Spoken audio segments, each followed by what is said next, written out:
খুবই বীভৎস একটি নিউজ দিচ্ছি আপনাদেরকে। সেটা হচ্ছে এখান থেকে প্রচুর মৃত মানুষের গন্ধ পাওয়া যাচ্ছে, প্রচুর মৃত মানুষের গন্ধ পাওয়া যাচ্ছে। এখানে ধারণা করা হচ্ছে যে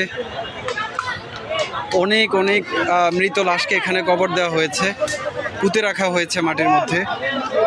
এখন প্রচুর গন্ধ আসছে এখান থেকে, মানুষ ঘুরে ঘুরে দেখছে কোথায় কি আছে। প্রচুর এখানে গণকবর দেওয়ার শঙ্কা করা হচ্ছে। প্রচুর প্রচুর অনেক গন্ধ বেরোচ্ছে এখান থেকে। এই জায়গাটি হচ্ছে গণভবনের ভেতরের সামনের সাইড। অনেক মানুষকে এখানে পুঁতে রাখার আলামত পাওয়া যাচ্ছে। আমি আপনাদেরকে একটু দেখাচ্ছি। এখানে এই যে নতুন চিহ্ন দেখা যাচ্ছে, চিহ্ন দেখা যাচ্ছে যে এখানে গণকবরের চিহ্ন পাওয়া যাচ্ছে গণভবনের ভেতরে।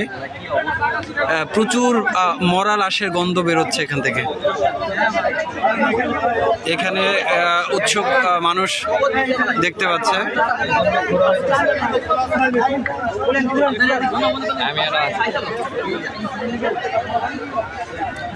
অনেক লাশের গন্ধ বেরোচ্ছে এখান থেকে।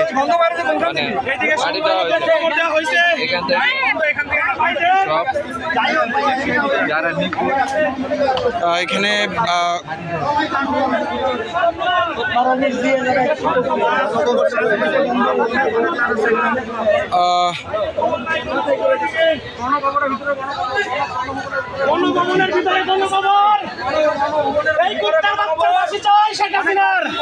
ভাই এখানে আপনি কি শঙ্কা করছেন?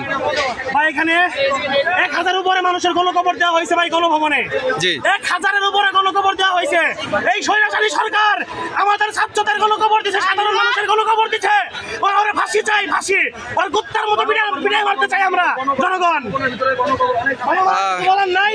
জি জি, ধন্যবাদ। ফাঁসি দেওয়া, ফাঁসি দিতে হবে ভাই। এখানে সবার দাবি একটাই, ফাঁসি দিতে হবে। জি, ইনশাআল্লাহ। জনগণের একটাই দাবি, সাধারণ মানুষের দাবি, আমাদের ছাত্রদের দাবি, সবার দাবি আর ফাঁসি চাই। আমরা আর কিছু চাই না, ফাঁসি চাই, ফাঁসি চাই, ফাঁসি চাই, ফাঁসি চাই। এই মুহূর্তে এখানে মানুষ ক্ষোভে ফেটে পড়ার মতো অবস্থা।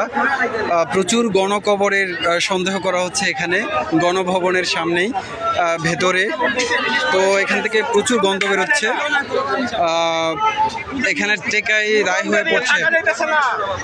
এখানে চিহ্ন দেখা যাচ্ছে, অনেক নতুন কবরের চিহ্ন পুঁতে রাখা হয়েছে, পুঁতে রাখার চিহ্ন দেখা যাচ্ছে গণভবনের ভেতরে।